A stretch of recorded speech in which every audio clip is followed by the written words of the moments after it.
छांदोग्य उपनिषद प्रपाठक 2 खंड 22। अभी तक जो प्रकरण चल रहा था उस प्रकरण में थोड़ा सा परिवर्तन आएगा। इस 22वें खंड का पहली जो पंक्ति है वो हमने इससे पहली कक्षा में शनिवार को पढ़ी थी। विनर्दी सामनो वेद वृणे पशव्यम इति अग्ने उद्गीत हो अनिरुक्तः प्रजापते निरुक्तः सोमस्य। ये सारा का सारा हमने पढ़ लिया था कि किस तरह के गायन में किस तरह की भावना छिपी रहती है। जहां पर उन्होंने बताया था, बड़े स्पष्ट रूप से लिखा था कि जब अग्नि से संबंधित विचार करके सामगान किया जाता है तब उसको उद्गीत कहते हैं। जब अनिरुक्त रूप से गाया जाता है तब उसे प्रजापति, अर्थात जिसको हम कहते हैं अग नई पीढ़ी की रचना करने के लिए जो उद्गीत गान किया जाता है उसे अनिरुक्त कहते हैं। इसका व्यावहारिक पक्ष अलग था और गायन का पक्ष बिल्कुल अलग था। इस तरह से अलग अलग विवरण उसमें थे। ये हम पहली कक्षा में देख चुके हैं। अब इससे आगे की चर्चा हम प्रारंभ करेंगे और वो चर्चा बहुत ही एकदम धरातलीय स्तर की है। वो कहते हैं कि जब भी हम वेद मंत्रों से प्रार्थनाएं करें, जब भी कभी भी, तो वो वेद मंत्रों से प्रार्थनाएं हम किसके लिए करें। हमारी भावना भी तो एक चीज होती है ना। मान लीजिए मैं एकांत में बैठा हूं और परमेश्वर से प्रार्थनाएं चल रही हैं। प्रार्थनाएं अर्थात कुछ मांग नहीं रहा हूं। प्रार्थना अर्थात कि मैं ये स्वीकार कर रहा हूं कि परमेश्वर आपके सामने तो मैं कुछ भी नहीं हूं, और एक भावना मेरी विकसित हो रही है कि पूरा संसार कैसा हो। मैं परमेश्वर से नहीं मांग रहा हूं, मैं दरअसल स्वतः के लिए, क्षमा कीजिएगा, मैं स्वयं के लिए ये प्रार्थना कर रहा हूं कि मुझे क्या करना है और संसार कैसा होना चाहिए। तो इसमें मैं कहां तक की सोचूं, केवल अपनी, अपने परिवार की, या कुछ और। तो इसके लिए बहुत ही व्यावहारिक धरातल पर उपनिषद कहती है, आप पढ़ेंगे, लिखा है अमृतत्वम देवेभ्य आगायात। जब भी प्रार्थना करें, जब भी भावना करें, तब अमृतत्वम देवेभ्य आगायानी, मतलब अपने लिए व्यक्ति कह रहा है मैं ऐसा करूं। आगायानी, अगर आप थोड़ा संस्कृत में व्याकरण भले ही ना पढ़े हो पर अनुवाद पढ़े हो, तो आगायानी का अर्थ होता है मैं करूं। अपने लिए एक आदेश होता है, मुझे ऐसा करना है। क्या क्या गाऊं मैं? तो अमृतत्वम देवेभ्य, हम देवताओं के लिए अमृतत्व की इच्छा करूं। अमृतत्व अर्थात देवता दो तरह से। देवता एक तो प्रकृति के जो पंचतत्व हैं वो भी देवता, और जो समाज में विद्वान है वो भी देवता। इन दोनों के लिए मैं चाहूं कि ये सदैव रहें संसार में। जैसा कि गीता में वेदव्यास जी लिखते हैं कि श्री कृष्ण की क्या भावना थी उस समय, जिस समय महाभारत का युद्ध चल रहा है। तो वो कह रहे हैं यदा यदा ही धर्मस्य ग्लानिर्भवति भारत अभ्युत्थानम अधर्मस्य तदात्मानं सृजाम्यहम्। कि जब जब धर्म की ग्लानि हो, जब जब धर्म की हानि हो, जब जब धर्म पराजित होने लगे, तब तब मैं इस संसार में रहूं। ये इच्छा है श्री कृष्ण की। लोग कह सकते हैं कि कोई भी योगी ये क्यों इच्छा करेगा कि उसका मुक्ति का सुख छूटे और वो सामान्य लोगों की तरह इस संसार में रहे। बिल्कुल रहेगा। और इसका उदाहरण हम इतिहास में देख सकते हैं। ऋषि दयानंद सरस्वती जी ने अपने पत्रों में, जो उनका पत्राचार है, उन्होंने एक पत्र लिखते हुए कहा कि हम संसार के लोगों के लिए अपना मोक्ष आनंद छोड़ रहे हैं, अभ्युदय और निःश्रेयस छोड़ रहे हैं। किसके लिए? सामाजिक कार्यों के, लोकोपकार के लिए। क्योंकि जो समाज की इस समय स्थिति है, करोड़ों करोड़ों लोग दुखी हैं, और मैं केवल इन्हीं के लिए अपना मोक्ष आनंद छोड़ रहा हूं। ऐसा नहीं है कि वो मोक्ष में जाने वाले हैं, बस अगला ही दिन उनका मोक्ष के लिए है और वो इसके लिए मना कर देते हैं मैं मोक्ष में नहीं जाऊंगा। नहीं, दरअसल जब व्यक्ति सुबह शाम समाधि में बैठता है उसकी प्रगति हो रही होती है, लेकिन उसे यह भी पता है कि अगर मैं सामाजिक कार्यों में पढ़ूंगा तो वो संस्कार भी आएंगे मन पर। कल किसी से शास्त्रार्थ करना है, कल मुझे हिसाब किताब भी देखना है कि वेद कितना छपा कितना नहीं छपा। और उसके बाद में जब पूरे दिन यही विचार मन में चलेंगे तो शाम को आकर जब ध्यान में बैठूंगा तो हो सकता है वही संस्कार वही विचार थोड़े आए, कुछ तो प्रभाव डालेंगे ना। ये अलग बात है कि ऋषि जैसा योगी अपने संस्कारों को नियंत्रित करना जानता है, पर कुछ तो प्रभाव डालेंगे। तो ऋषि ने इसी बात को लेकर के कहा कि ये जो प्रभाव आता है मैं जानता हूं कि ये मेरे मोक्ष सुख में थोड़ा ही भले हो पर फल का बाधक तो है, इसलिए वो अपने पत्रों में लिखते हैं। यानी ये भावना व्यक्ति की रहती है कि वो ये चाहता है कि अमृतत्वम देवेभ्य, जो देव लोग हैं, जो विद्वान लोग हैं, जो साधु पुरुष हैं, वो इस संसार में अमरता को प्राप्त हो। अमरता मतलब ऐसा नहीं कि उनकी मृत्यु ही नहीं होगी, अमरता का मतलब है कि वो आते रहें, कभी ऐसा ना हो कि पृथ्वी देवों से खाली हो जाए।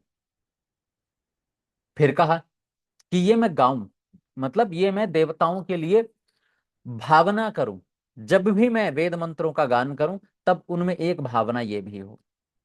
फिर आगे कहते हैं स्वधाम पितृभ्य, पितरों के लिए मैं स्वधा की कामना करूं। पितर वही मेरे से बड़े, मेरे पूर्वज, जो संसार में मुझे कुछ लाभ पहुंचा रहे हैं, ऐसे लोग पितर कहलाते हैं। मैं उन पितरों के लिए स्वधा की प्रार्थना करूं, स्वधा की भावना करूं। क्या होती है ये स्वधा?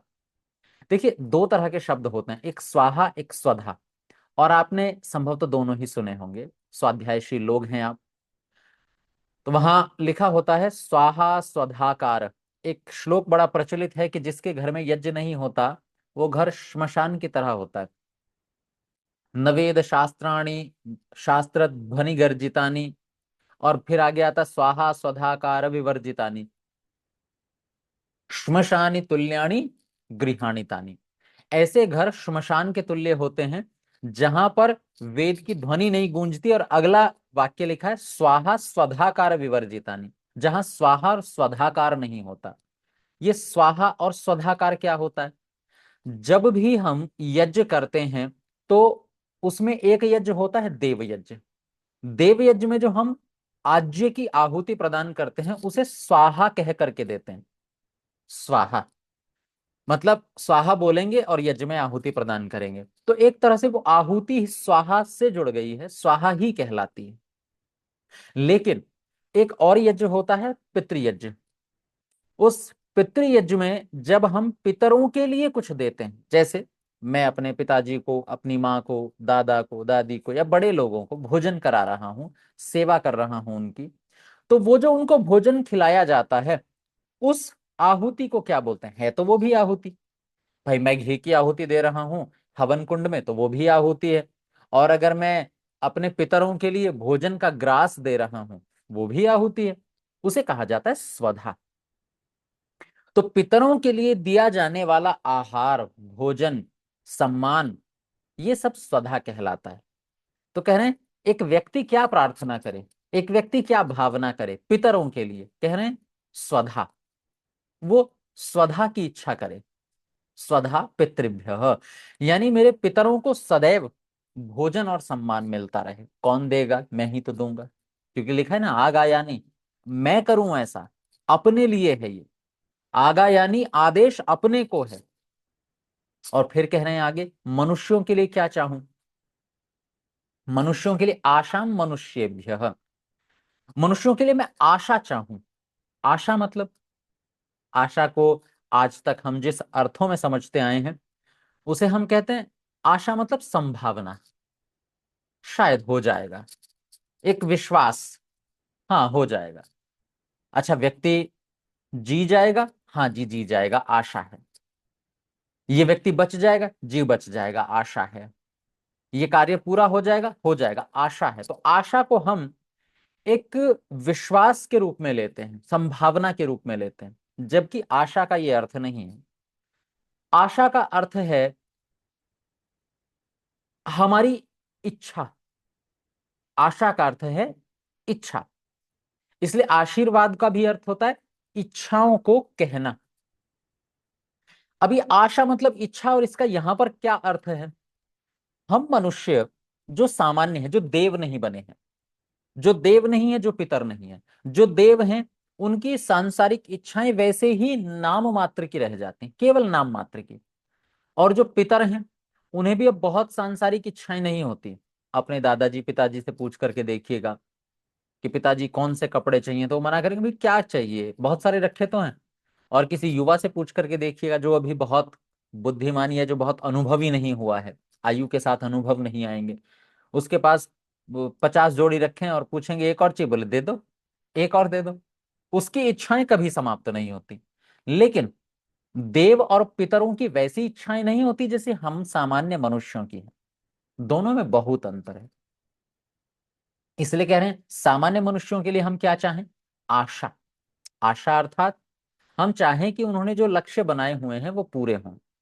और आदेश अपने लिए है तो इसका मतलब मैं उनका यथोचित सहयोग करूं जितना मैं कर सकता हूं।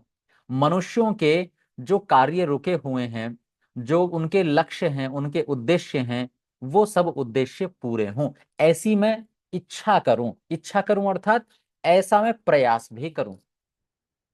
फिर आगे कहा तृणोदकम पशुभ्य, पशुओं के लिए क्या चाहूं। ये दरअसल हम और आपके हृदय में क्या भावनाएं होनी चाहिए, हम और आप संसार के लिए क्या चाहें और उसके लिए क्या कर सकते हैं, ये उस भावना को इन्होंने सीधे सीधे उपनिषद की पंक्तियों के रूप में उतार दिया है। पशुओं के लिए मैं क्या चाहूं, तो कहा तृणोदकम, तिनके और जल। सरल शब्दों में कहूं तो घास पानी। तृणोदकम पशुभ्य। अब देखिए ये हमारे जीवन को कुरेद रहे हैं। करते भी हैं कि नहीं हम ऐसा? क्या हम पशुओं के लिए तृणोदकम प्रतिदिन चारा और पानी की इच्छा करते हैं? ये अलग बात है कि हम लोग आर्य समाज में जाते होंगे, वहां पर यज्ञ के बाद में शांति पाठ, शांति पाठ के बाद में जय घोष भी होता होगा। जय घोष में गौ माता की जय, गौ माता की रक्षा हो, गौ माता का पालन हो, कोई ना कोई एक नारा इनमें से लगाया जाता होगा। लेकिन इस नारे के बाद क्या स्थिति होती है? घर आ जाते हैं, हम काम भी करते हैं थोड़ा बहुत गाय के लिए, ऐसा नहीं है नहीं करते, पर उस नारे के बाद हम घर आ जाते हैं। अब वो जो हम काम करते हैं गाय के लिए वो करते हैं साल में एक बार, दो बार, तीन बार। लेकिन गाय को तो चारे की प्रतिदिन आवश्यकता पड़ती है। उसे चारा नहीं मिलता तो वो कचरे के ढेर में, प्लास्टिक की थैली में जो कुछ भी थोड़ा बहुत है उसे खाने का प्रयास करती है। कई बार वो बहुत मलिन, बहुत गंदा होता है, और उसे क्या पता कि इसमें किसी ने कुछ खाना डालकर भेजा है। उसे तो पता है कि कई बार इन प्लास्टिक की थैलियों में खाना भी होता है, तो वो प्लास्टिक की थैलियां टटोलती है। उसमें कई बार बहुत बड़ा कचरा भी होता है, वो कचरा उसके भीतर जाता है, प्लास्टिक भी जाता है, मरती है गाय। इसलिए कह रहे हैं कि केवल इतने मात्र से काम नहीं चलेगा, जय बोलने मात्र से काम नहीं चलेगा। तो कैसे काम चलेगा?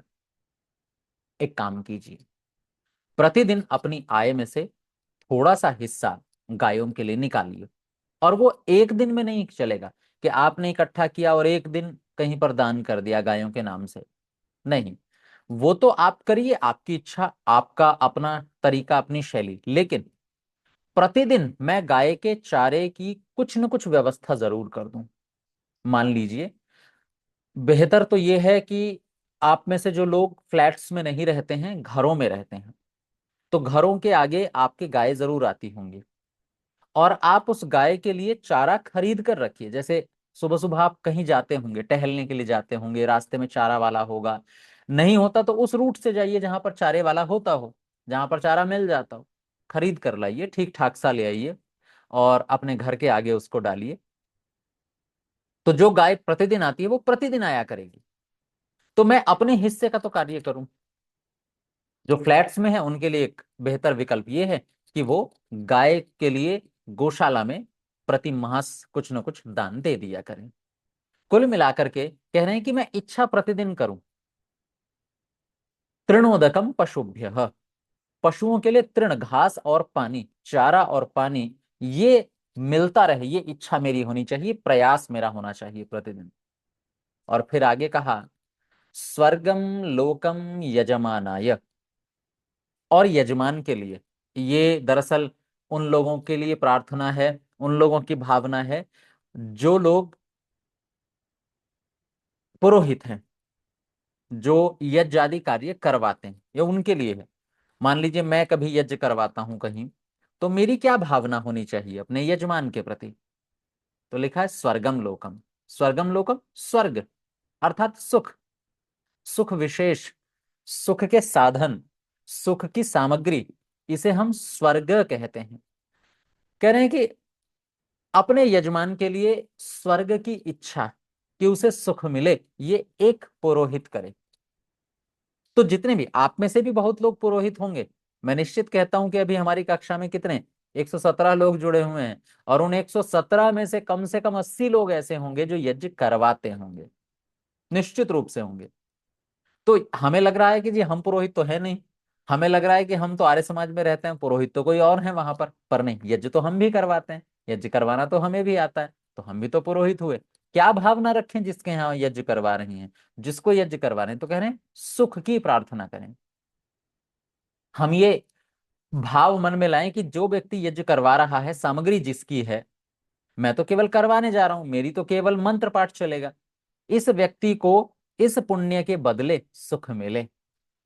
पुण्य तो वो कर रहा है, सुख मिले। यहाँ पर एक प्रश्न कई बार आ जाता है कि जी यज्ञ करना पुण्य कैसे हो गया? यज्ञ तो दरअसल पुराने किए गए अपराधों का निवारण मात्र है बस। कि भाई मैंने प्रकृति में दुर्गंध फैलाई है, मैंने प्रकृति में प्रदूषण फैलाया है अपने जीवन से, सांस ले रहा हूँ और भोजन करता हूँ, नहाता हूँ, स्नान करता हूँ, उसके बाद अन्य भी जो शुद्धियां हैं वो करता हूँ, उससे तो प्रदूषण होता है, तो उसके निवारण के लिए यज्ञ है। पुण्य कैसे हो गया यज्ञ? देखिए जब भी हम यज्ञ करते हैं तो ऐसा नहीं होता कि जितने क्षेत्र में मैंने प्रदूषण किया है उतने ही क्षेत्र की वायु शुद्ध होती हो, ऐसा बिल्कुल भी नहीं है। ये अलग बात है कि आजकल तो यज्ञ दैनिक ना होकर के साप्ताहिक होने लग गए हैं, आजकल घरों में यज्ञ ना होकर के केवल आर्य समाज में हो गए हैं, घर पर बहुत कम यज्ञ होते हैं। पर जो व्यक्ति घर यज्ञ करवा रहा है, प्रतिदिन तो वो करता ही है, हमें एक पुरोहित को बुला करके वो विशेष यज्ञ करवा रहा है, प्रतिदिन करने के बाद भी विशेष यज्ञ करवा रहा है, बड़े स्तर का करवा रहा है, तो अपना प्रतिदिन का तो वो वैसे ही निस्तारण कर रहा है। प्रतिदिन का वो जो उससे अशुद्धि होती है, उस अशुद्धि को तो वैसे ही निपटा रहा है वो प्रतिदिन। तो अब वो जो पुरोहित को बुला करके विशेष यज्ञ कर रहा है वो उसका अतिरिक्त पुण्य है। और ऐसे में एक पुरोहित प्रार्थना करे कि इन्हें सुख मिले, इस पुण्य का परिणाम एक अच्छे सुख के रूप में आए, ये इच्छा हमारे मन में होनी चाहिए। भावना की बात चल रही है। ऐसा नहीं है कि हम भावना नहीं करेंगे, इच्छा नहीं करेंगे तो उसे मिलेगा नहीं, नहीं नहीं, मिलेगा, बिल्कुल मिलेगा। लेकिन मेरे भीतर की भावना कैसे परिशुद्ध हो, मेरे भीतर की भावना कैसे सत्य भावना बने, तो कह रहे हैं ये भावना होनी चाहिए। और आगे कहा अन्नम आत्मने, अपने लिए क्या इच्छा होनी चाहिए? अब सोचिए एक ऐसा व्यक्ति जो सबके लिए इतनी प्रार्थना कर रहा है, जिसकी मानसिक स्थिति इतनी उन्नत है, जो कि भावनाओं से इतना पवित्र है, उस व्यक्ति की अपने प्रति क्या इच्छा होगी? तो उसकी अपने प्रति इच्छा होगी अन्नम आत्मने, मुझे भी जीवित रहने के लिए अन्न मिलता रहे बस। मतलब अपने लिए व्यक्ति भावना ये बनाएगा, ऐसा व्यक्ति जो देवताओं के लिए अमरत्व, जो पितरों के लिए स्वधा, जो सामान्य मनुष्यों के लिए उनके आशाओं इच्छाओं की पूर्ति, जो पशुओं के लिए चारे और पानी का विचार करता है, जो यजमान के लिए सुखों का विचार करता है, ऐसा व्यक्ति अपने लिए क्या विचार करेगा? तो जिसकी स्थिति इतनी उच्च है, ऊंची है, वो अपने लिए अन्न मिलता रहे बस, मतलब मुझे भी जीने के लिए न्यूनतम सामग्री तो मिलती रहे, अपने लिए ये प्रार्थना करेगा। अन्नम आत्मने आगायानी, मैं अपने लिए ये भाव करूं। फिर आगे कहा इति एतानी मनसा ध्यायन अप्रमत्तः स्तुवीतः, और इन भावनाओं को करता हुआ, इति एतानी मनसा ध्यायन, मन से इनको ध्यान करता हुआ, कहना नहीं है वाणी से, केवल मन में विचार करना है, भावना बनानी है, ध्यान करना है इनका। मांगना नहीं है भगवान से कि भगवान ऐसा करो, और मैं कोई आदेश देने वाला नहीं हूं भगवान को, मैंने आदेश दिया तो भगवान बस अब मेरे कहने से करने लग जाएगा। नहीं, ऐसा बिल्कुल भी नहीं है, बल्कि इसकी केवल भाव मात्र करने हैं और कुछ भी नहीं। तो भावना करता हुआ, ध्यान करता हुआ, अप्रमत्तः स्तुवीतः, निरालस होकर के, आलस्य रहित होकर के, प्रमाद छोड़ करके, स्तुवीत, स्तुति करे। किसकी? परमेश्वर की। कैसे? सामगान के द्वारा, उद्गीत के द्वारा स्तुति करे, इन सारी भावनाओं को रखते हुए। क्यों करे? क्या इनका कोई लाभ भी होता है? क्या इनका कोई प्रभाव भी पड़ता है? जी बिल्कुल पड़ता है। क्योंकि जितने भी अक्षर हैं, वो सारे के सारे अक्षर, विशेषकर संस्कृत के, वो ये सामर्थ्य रखते हैं कि वो हमारी भावनाओं को विकसित कर देते हैं। अगर मेरा बोला हुआ और मेरा विचार किया हुआ आपस में तालमेल नहीं खाता है, तो फिर जो क्रिया करने से होगा वो तो होगा, आहुति देने से जो होगा वो तो होगा, लेकिन मैं जो बोल रहा हूं, मेरी इच्छा ये भी रहती है कि वेद मंत्रों को बोलने से ऐसा हो जाता है, वैसा हो जाता है। वो होगा कब? जब आप उसको सही रूप में बोलेंगे। मैं आपको थोड़ा सा बता देता हूं, देखिए इसमें कल्पना कीजिएगा। मान लीजिए आप कोई सुंदर सा भजन सुन रहे हैं, मान लीजिए लता मंगेशकर जी की आवाज में, उनकी ध्वनि में आप कोई गीत सुन रहे हैं।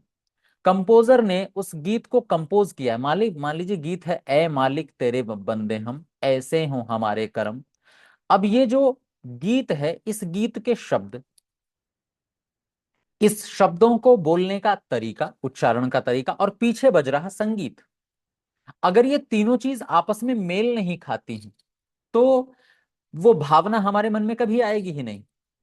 आज जब भी ये गीत बजता है तो हम सबकी आंखें बंद होने लगती हैं, हम, हमारे हाथ जुड़ जाते हैं, हम प्रार्थना की मुद्रा में आ जाते हैं। ऐसा क्या हुआ?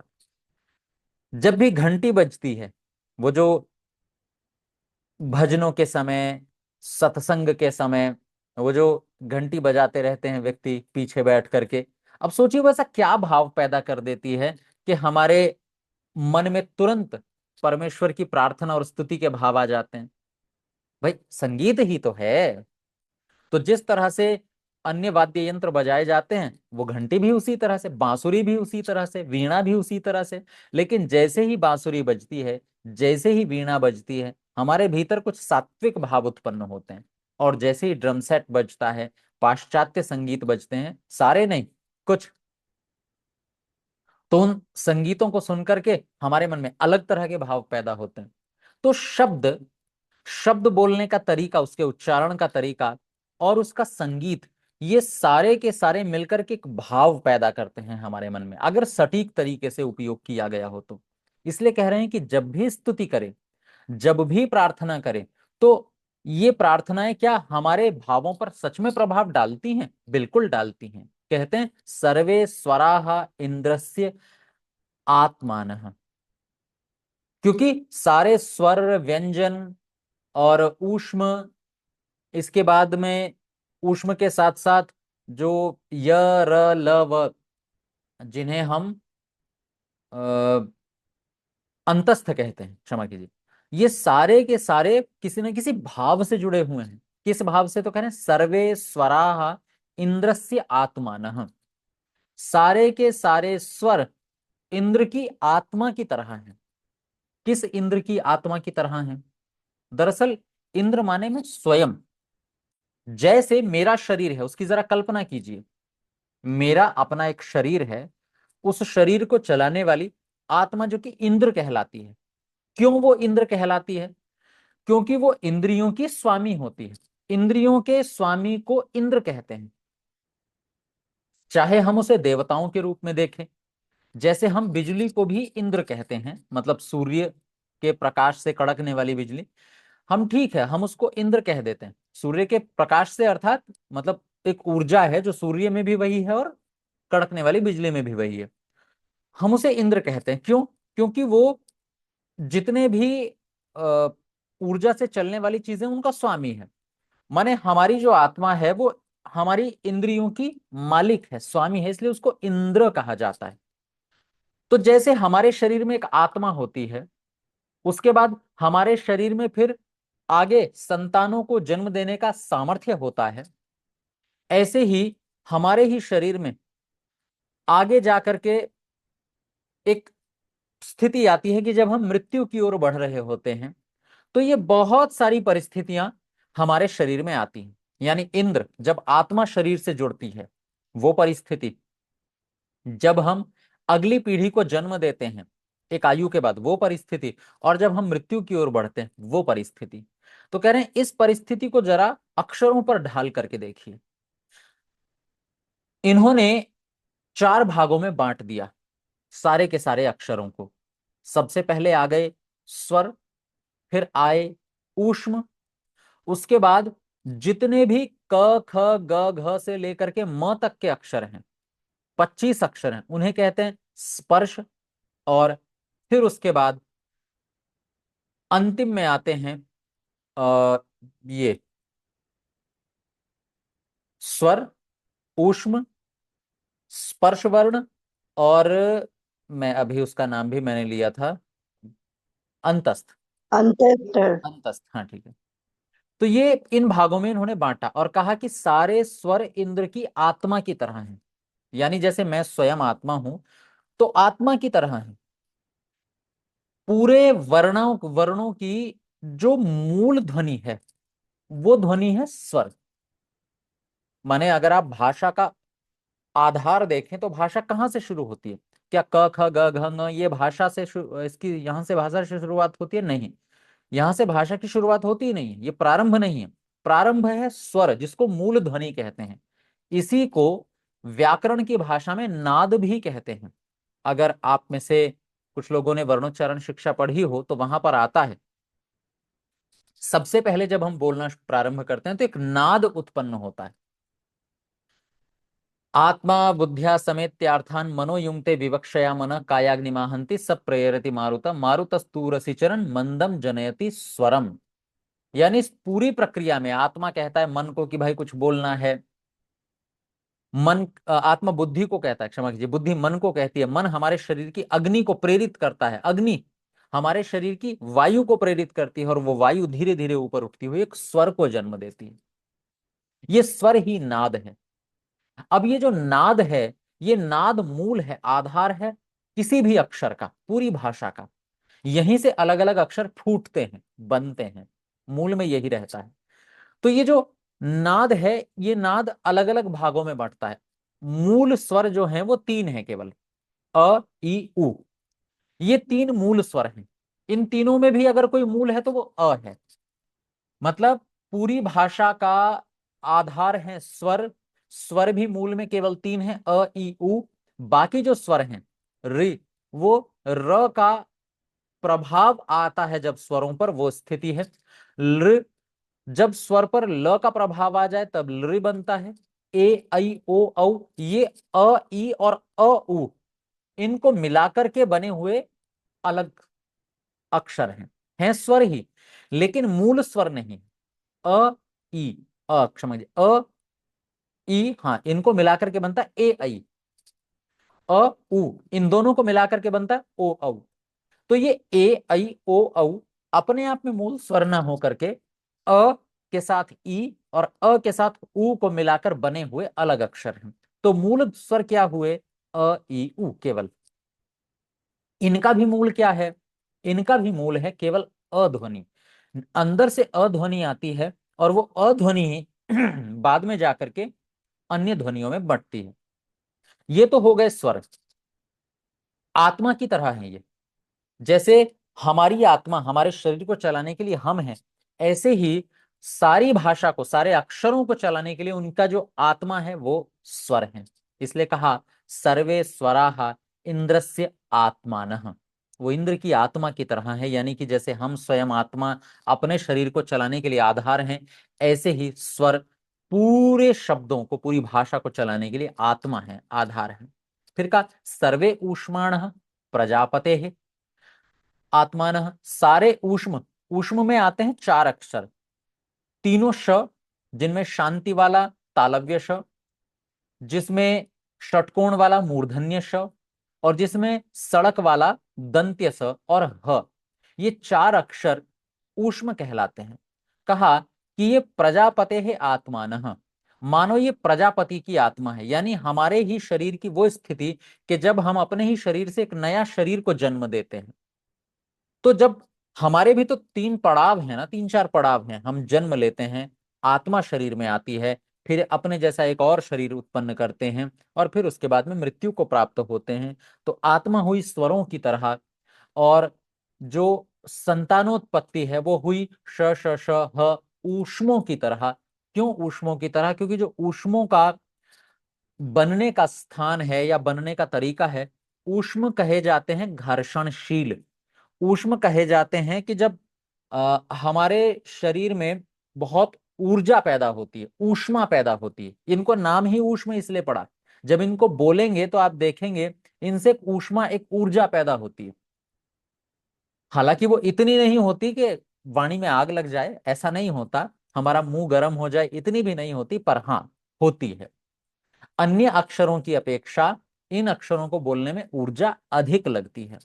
तो ऐसे ही हमारे शरीर की जो ऊर्जा है, ऊर्जा का जो मूल है, सार है हमारे शरीर की ऊर्जा का, उससे नई संतान का जन्म होता है। इसी तरह से अक्षरों में जब ऊर्जा भरपूर आती है तो ऊष्म बनते हैं।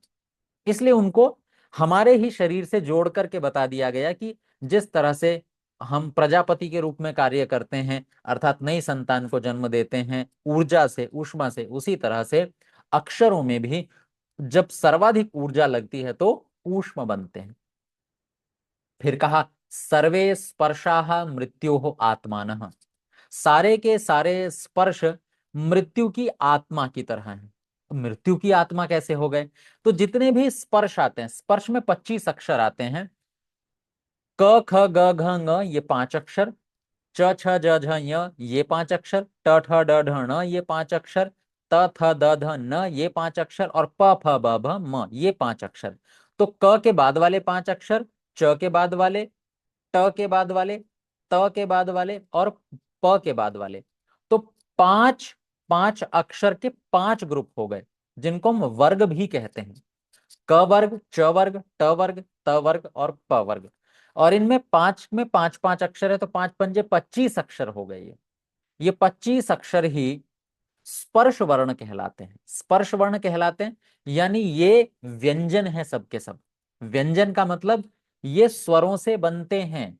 हमारे भीतर से नाद आ रहा है, स्वर आ रहा है, लेकिन जब हम जीभ लगाते हैं कहीं पर भी, अपने ही जैसे कंठ पे जीभ से हमने अंदर के नाद को रोका और फिर बोला, तो क ख ग घ ng बनते हैं। फिर तालू पर रोका जीभ से तो च छ ज झ बनता है।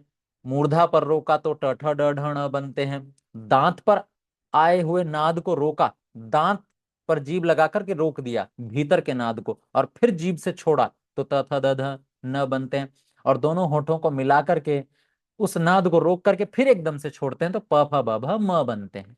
यानी कुल मिलाकर के जो नाद भीतर से आ रहा था, उस नाद को एक आकार देने वाले हैं ये सारे के सारे स्पर्श वर्ण, 25 के 25। और ये एक तरह से नाद को समाप्त कर देते हैं। फिर नाद जो भीतर से आ रहा है वो कंटिन्यू वाला होता है, लेकिन जैसे ही हम उसमें कोई ब्रेक देते हैं, अब वो नाद को हमने ब्रेक किया, समाप्त किया, तोड़ दिया बीच से। फिर एक नया नाद प्रारंभ होता है, फिर अ प्रारंभ हो जाता है। आप देखिएगा ऐसे ही तो बोलता है। अ बोल रहे हैं हम, और होंठों को मिला दीजिए, मिला के छोड़ दीजिए एकदम से, तो प बन जाता है। यानी हमने उस निरंतरता वाले नाद को तोड़ दिया। तोड़ दिया मतलब समापन कर दिया उसका। और फिर एक नया नाद फिर से अप्रारंभ हो जाता है। तो वो जैसे हमारे जीवन में मृत्यु आती है, ठीक उसी तरह से अक्षरों में भी एक मृत्यु आती है, और उस मृत्यु को ही स्पर्श वर्ण कहा जाता है। वो स्पर्श वर्ण मानो भाषा की मूल ध्वनि की मृत्यु करके ही बनते हैं, उसे मारकर ही बनते हैं। तो ये अपने आप में एक गणित है। और इसके बारे में और कुछ भी ये बताएंगे। कह रहे हैं कि यदि कोई स्वरों में दोष करे कभी, और कोई उसे कहे कि भाई उपाल अभेत, स्वरों में दोष कैसे हो गया? व्यक्ति बैठा है साधना में, ध्यान में, उच्चारण करते करते कोई गलती हो गई, तो कह रहे हैं वो बोल दे कि भाई मैं तो इंद्र की शरण में था, वो हो गई गलती तो हो गई। तो एकाग्रता में कई बार गलती हो जाती है। तो कह रहे हैं गलती भी होंगी, इसको बोलने में त्रुटि भी होंगी, लेकिन उस त्रुटि को आगे सुधार ले। और कोई बहुत ही कहे कि भाई आप गलती कर रहे हो, अशुद्ध बोल रहे हो, तो कहे कि जी परमेश्वर के ध्यान में था, हो जाती है कभी कभी। इस प्रकरण को हम आगे और अच्छे से समझेंगे। और मैं निवेदन करूंगा जो आपके प्रश्न है वो प्रश्न भी एक बार ये पूरा प्रकरण हो जाए तभी कीजिएगा।